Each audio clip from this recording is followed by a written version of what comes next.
It's AFC Championship week. The road goes through Arrowhead. You've got a lot of questions. I've got maybe some answers. Let's talk some Chiefs, guys.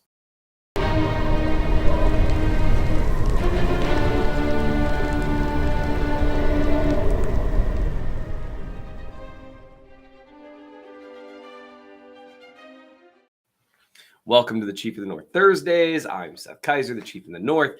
And man, I would normally do a little bit longer introduction, but there are a lot of mailbag questions this week, as we do every week.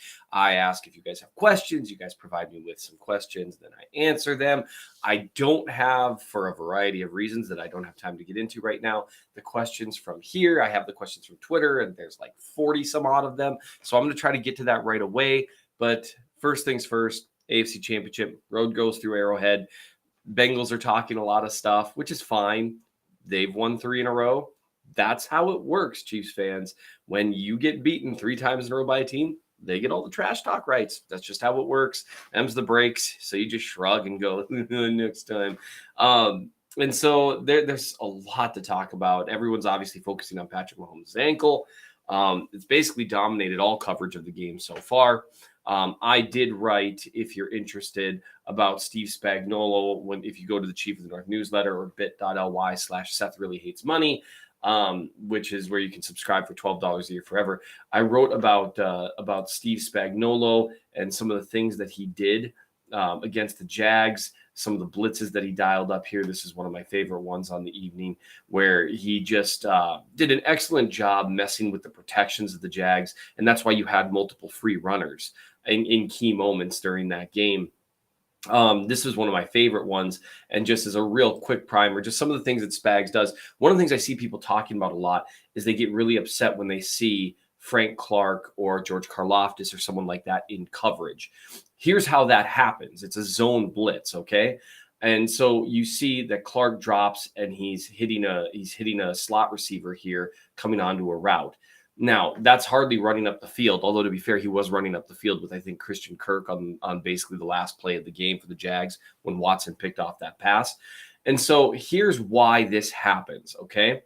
So we're going to go right here. What the Chiefs are going to do is they're running a zone blitz. They are going to try to get into a situation where you've got free rushers. That's the point of a blitz, right?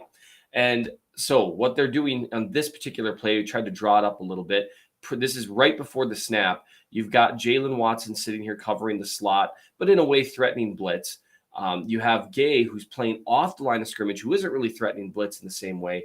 Bolton is threatening a blitz through the A-gap, which is something that Spags likes to do. And then you've got 3 down linemen, and you've got Clark in a spot where he could do either, right? He could either drop into coverage or he could rush. And, generally speaking, Frank Clark usually rushes. That's one of the value of this zone blitz, mix it up stuff, is that they're usually rushing the quarterback, and it messes with what they're doing. What's different about this blitz, and again, I go into this much detail on about 5 different plays on this, so you should really read it. But I really want people to notice this because this is something that's really been on people's minds. What they're trying to do here is get either Watson or Gay with no one blocking them. And so the way you do that, because if you really look at the numbers, they're going to be rushing 1, 2, 3, 4, 5. Okay? And you've got 6 guys in protection. And so how do you get to the point? How do you get with equal numbers or worse numbers? How do you get to the point where you've got a guy sprinting completely unblocked at the quarterback? This is how.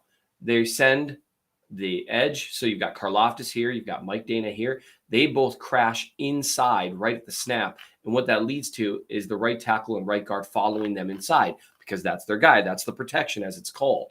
Okay. And one of the reasons for that is because you've got the attention of the center right here. He's got to mind this blitz by Nick Bolton. Left guard has to pay attention to Chris Jones, and left tackle has to pay attention to Frank Clark. So you've got guys accounted for basically across the line here, the 5-on-5, and the running back here is focused on making sure if Watson comes through to block him.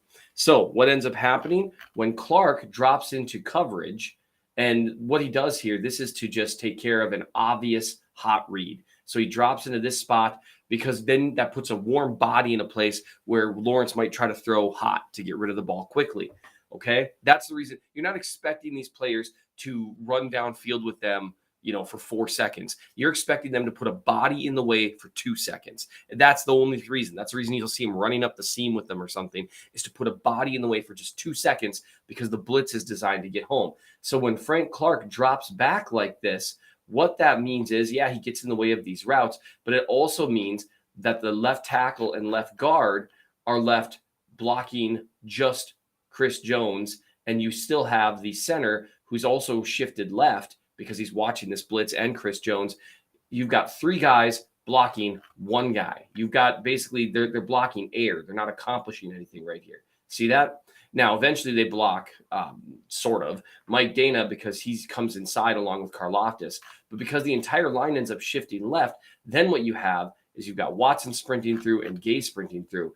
The running back right here, he takes the inside guy. That's what he's trained to do. That's what it always is. You take the inside guy. Because you're taking the inside guy, you're taking the slower guy, although Willie Gay Jr. is freakishly fast, and the guy who's not quite as far upfield, free runner, boom. That's your basic zone blitz concept. The idea is that you're getting some offensive linemen right here to block air. So the reason I wanted to go through that is because there's going to be a lot of talk about Steve Spagnolo this week.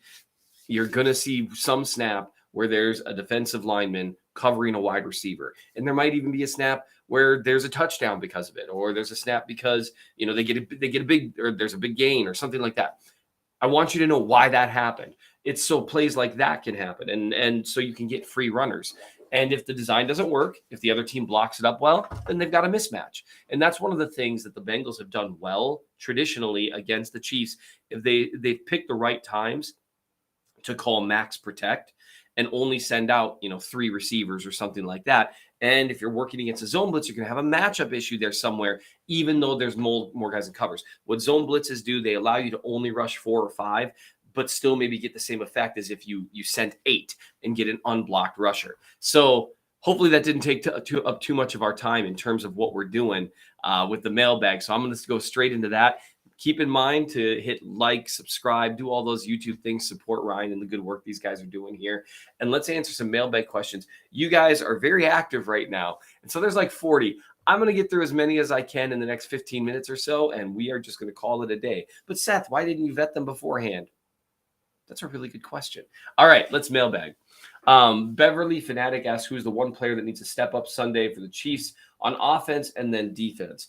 On offense, I would say, there's obvious, but I think Orlando Brown would be the most obvious. If he has a good game, it's going to really help, especially considering the way that Mahomes is going to be limited with mobility in all likelihood.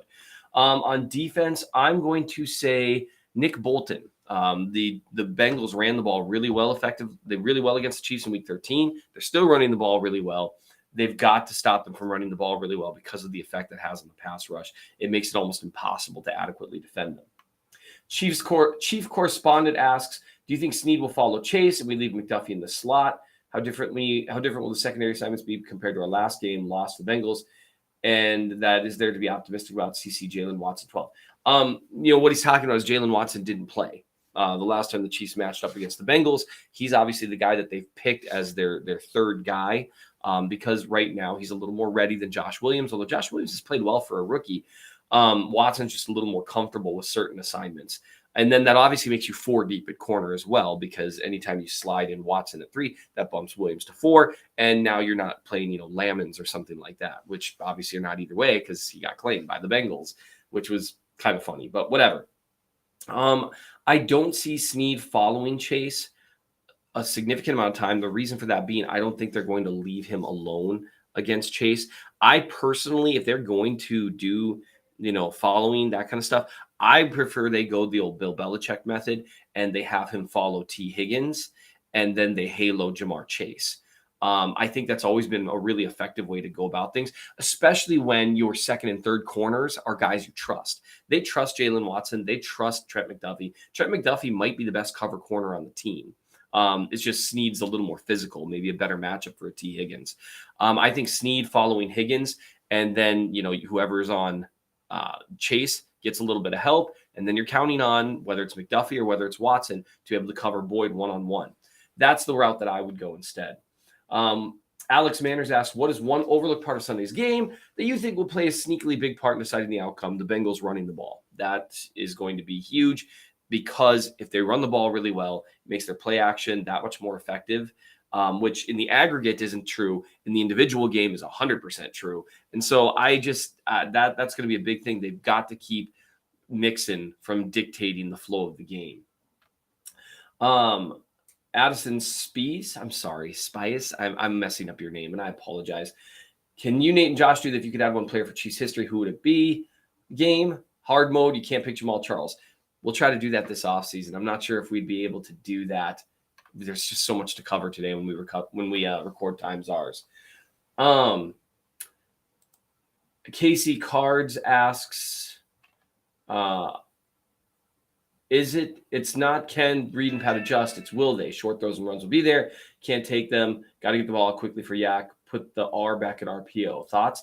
I personally don't think that their RPO looks have been quite as effective this year because that's what teams are really gearing up for. I think if they're going to run the ball, I think they should be doing it out of 12 and 13 personnel, a little more hard play action. The problem is with Mahomes' mobility potentially being affected, doing some of that moving pocket and play action stuff is going to be a little bit tougher. So you know what? Never mind. I think I agree with you. I think dusting off some of the RPOs that they used to run constantly and have run a lot less of this year, that might be one way to deal with his foot or his ankle. D-Wags, do you prefer play action over class action? Always. Marcel asks, what makes the Bengals such a bad matchup for the Chiefs? The way they rush Mahomes, the way Spags likes to play, what is it? They have a really well coached defense. And they rush him. You actually hit on something really good there. They rush him in a really disciplined way. They're very, very intentional about their lanes, and they don't over pursue. They're patient and they're talented. So they generally have a good pass rush plan, but they're very, very much more disciplined with it than most teams are. And disciplined almost beats talented when you're playing Mahomes, because no matter how good you are, you get immediate pressure. If you're not disciplined with your rush lane, he's got a place to escape. He will. That's one reason. The other thing on the other side of the ball, Burrow attacks the middle of the field really well. The Chiefs do not defend the middle of the field that well. We'll see if that changes this matchup. But those two things combined make it really, really tough for them. Also, the Bengals, they don't make a lot of mistakes.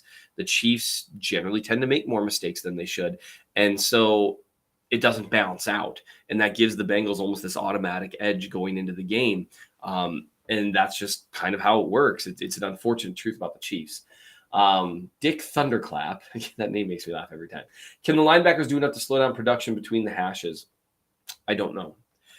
It looks like the Darius Harris experiment ended, and I think that gives them a better chance of that. Willie Gay Jr.'s had his ups and downs this year, but he's their most talented coverage linebacker. So we'll see. They're going to have a really, really good game. I should have added him as a dark horse and poor guy from Justin Reed and Juan Thornhill. They need to defend the middle of the field really well, not give up anything over the top, but also be able to creep down and protect the middle. Sean asks, are you concerned about the third quarter wall this team seems to hit? Seems like every time we play the Bengals specifically, that's when they get back into start winning the game. I'm not sure. I'm more concerned about the game as a whole. I don't know how much I can take from – I think you can take schematic and personnel matchups from 3 games. I don't know if you can take things like, well, in the third quarter, it's tougher. I genuinely don't know. You might be right, but it's not that part that concerns me. It's the general matchups themselves. Jim Borgio, yeah. What sort of unseen before now play calling will we see from Andy? Also, Andy get misty if there's a punt, pass, and kick finals during halftime. Seth equals awesome. Oh, thanks, Jim. I think, like I was saying, I think you might see them dust off RPOs a little bit again because it allows Mahomes to remain more stationary. I think you might see Nate's idea was to run some pistol, which I thought that was great. Brought me back to the Tyler Thigbone years, or Thigpen, if you want to say his actual name. The real ones know why he's called Thigbone. Anyway, so I would say that what you're going to see a little more from them, you're going to see a little more man coverage beaters, and you're going to see less moving pockets, less of the things that naturally bring Mahomes out in their shot plays. So they're going to dial up shot plays in different ways than what they've traditionally done this year, which is some play action, roll out, have Kelsey or another tight end defend, blocking a defensive end, but doing it from an angle to give him an advantage. You take a shot downfield. because Mahomes' mobility is less, I'm guessing you're not going to see as much of that. Dull Tools asks, have you seen the PFF article on how great McDuffie has been for the Chiefs since he came back from injury? I have not, but I'm guessing I would wildly agree with it. He's played really, really well. I think if he'd played the whole season, he'd be talked about as a star. Is he playing as well as the Jets corner who's been just ridiculous in a lockdown man mode all year? No, I don't think so. But he's been wildly important to the Chiefs' defensive improvement and he's been a legitimately good corner. Not a great one, not an elite one yet, but he's been legitimately good to very good as a rookie. That bodes super well long term. He might be the blue chipper of this class. Rohit Malhorda asks, why is the Cincy's depleted O-line not considered a factor for potential loss to the Bengals? Is an indictment of the Chiefs defense, Burrow's ascendancy, combination of both, or something else altogether? A combination of both and how well they played against the Bills. They've got a very good offensive line coach. And generally speaking, when you've got a good offensive line coach, you can at least coax an average performance even out of a depleted offensive line. And the Chiefs have done that at times with Andy Heck.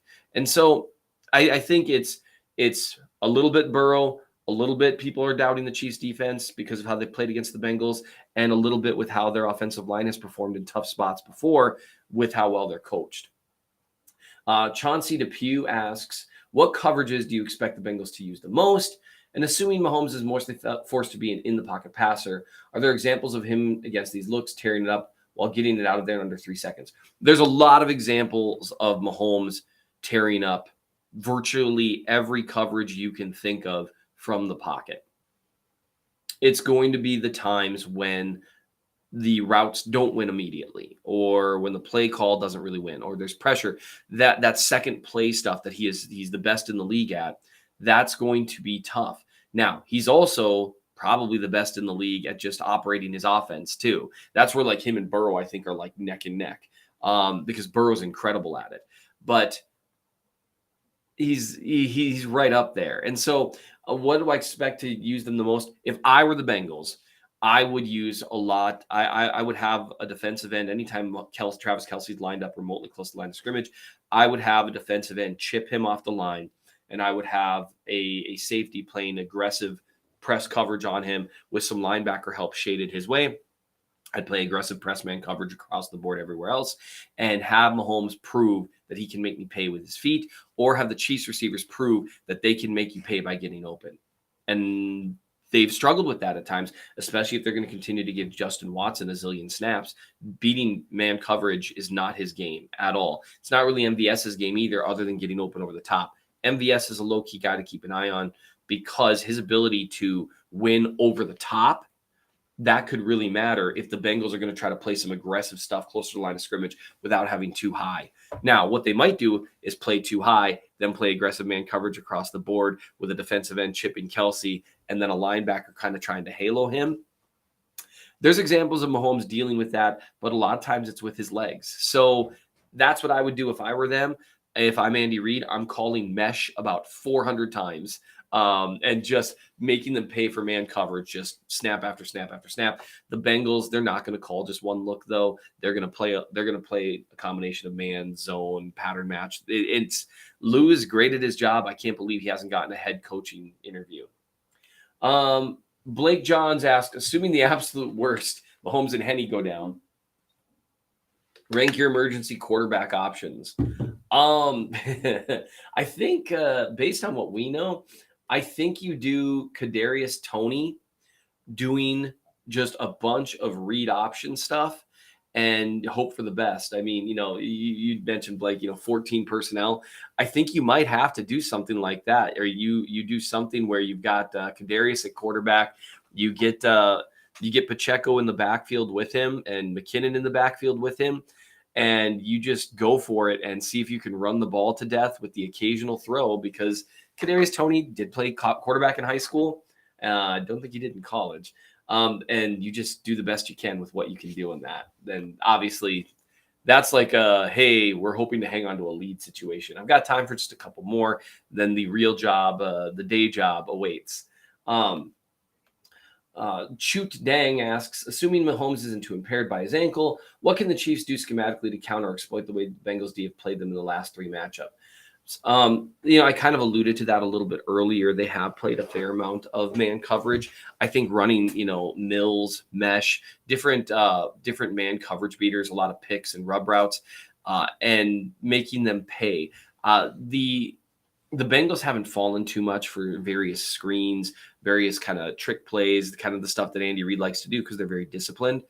So I think what you need to do is run some of those classic, man coverage beaters and just let your guys make plays. That's, I think, the best way that you're going to exploit that. But you've got to get it right because you don't want to run that in times when it turns out they're running zone and then you're just running a bunch of receivers through their zones. You got to be able to make site adjustments for that. Casey will do two more. Casey says, sneaky player to watch is Noah Gray. He's been making a lot of plays lately. My question is, should Spags bring to this game? What should he bring he didn't to the last game they played? I think I already mentioned that. I think the idea of having Snead follow Higgins, who's a physical, really excellent player, and really doubling on Jamar Chase and forcing everyone else to beat you, that's what I would do if I were them. And that's not something that Spags has done a ton of. So that's one thing that I would do. And I do agree Noah Gray has some low-key importance here. Rare Form says, what's the target number of carries that will make the offense have a good, effective pass to rush balance? It's going to vary game by game. It depends on what defensive looks they're getting in terms of personnel and alignment. There's really no magic formula for the Chiefs. It's about running against the right personnel and the right alignment and forcing teams to not cheat against the pass. I wish I had more time. You guys asked so many great questions, but I really wanted to cover that stuff about Spagnolo's zone blitzes, and I just unfortunately have to get to work. One day, my good people, this will be the only thing that I do, and I'll do an hour-long mailbag every time. It'll be awesome. In the meantime, that's what I've got for you. I really appreciate you guys watching. Please make sure you do, again, you hit the subscribe button, do all that stuff. Hopefully, we are going to be talking next week about a Chiefs win. And no matter what happens, it's a good week to be a Chiefs fan. Thanks.